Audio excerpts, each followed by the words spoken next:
زوال آتا رہتا ہے۔ کبھی جو ہے وہ حالات اچھے ہو گئے، کبھی حالات جو ہے وہ ماڑے ہو جاتے ہیں۔ یہ اللہ کی حکمت ہے۔ کسی بندے کے اوپر یا کسی قوم کے اوپر عروج بھی آتا ہے، زوال بھی آتا ہے۔ کبھی رب تعالیٰ کی رحمت جوش میں آتی ہے تو بندے کو بلندی مل جاتی ہے، قوم کو بلندی مل جاتی ہے، عروج مل جاتا ہے۔ اور کبھی اللہ تبارک و تعالیٰ کی طرف سے آزمائش بھی آتی ہے کہ بندے کو پستی کی طرف دھکیلا جاتا ہے اور رب امتحان لینا چاہتا ہے کہ جس بندے کو میں نے جو اتنا عروج عطا کیا، اتنی نعمتیں دی، اتنی آسانیاں دی، اتنی بلندیاں دی، اب میں اس کو پستی کی طرف ڈال کے دیکھنا یہ چاہتا ہوں کہ میرا بندہ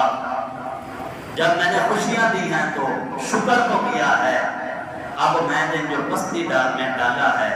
رب امتحان یہ لینا چاہتا ہے کہ بندہ صبر بھی کرتا ہے کہ یہ رب کی ناشکری کرتا ہے۔ عام بات جو ہے وہ یہ ہے کہ افراد اور قوم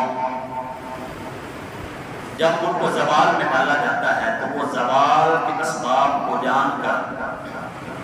یعنی کہ کس وجہ سے انہیں جو ہے پستی میں ڈالا گیا، کس وجہ سے وہ ذلیل ہوئے، کس وجہ سے وہ خوار ہوئے،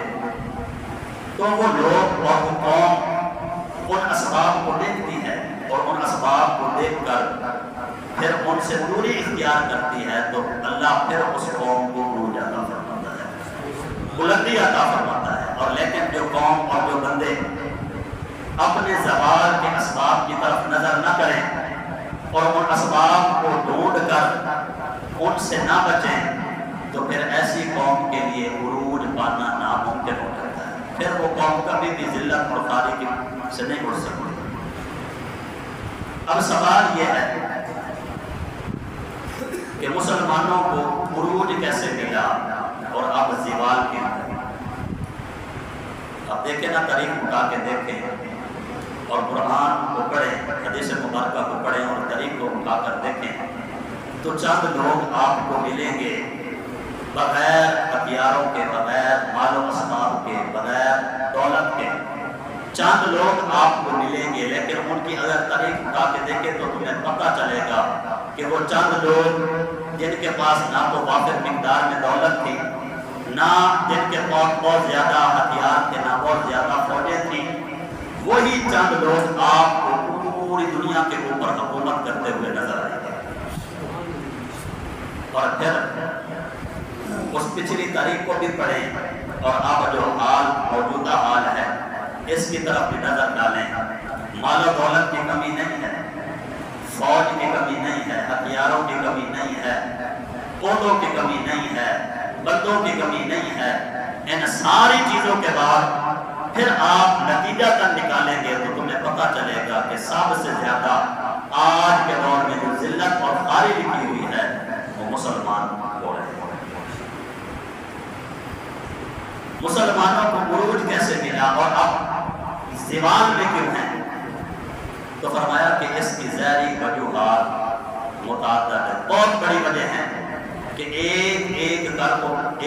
کر کے بیان نہیں کیا جا سکتا۔ تاہم حقیقت کی نگاہ سے دیکھا جائے تو اقبال کے بقول ملت اسلامیہ کی زندگی کی بقا صرف اور صرف عشق رسول کے ساتھ ہے۔ اقبال نے وہ نتیجہ نکالا ہے، کہا کہ مسلمان جو زوال کی طرف گئے ہیں، پستی کی طرف گئے ہیں، ذلیل و خوار ہو رہے ہیں، دن بدن ان کی عزت گھٹتی چلی جا رہی ہے، ان کو کوئی پوچھتا نہیں ہے،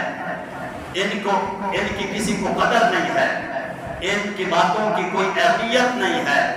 تو فرمایا کہ اس کی اور بھی بڑی وجہ ہیں۔ لیکن اقبال کہتا ہے کہ اگر مجھ سے پوچھنا چاہتے ہو حقیقت یہ ہے کہ عشق رسول کی کمی ہے کہ جس کی وجہ سے ذلت ہے۔ آج بھی مسلمان اپنے دل میں عشق رسول کی شمع کو روشن کریں تو اللہ آج پھر ان کو عروج عطا فرماتے ہیں۔ اور شاعر مشرق نے افغانستان کا ایک لبرل بادشاہ تھا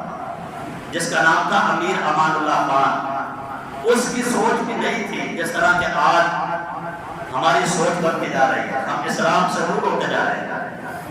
ہمیں قرآن کی تعلیمات کی کوئی فکر نہیں ہے، ہم حدیث رسول سے دور ہیں۔ ہم یہ چاہتے ہیں کہ جس طرح لوگ ترقی کر رہے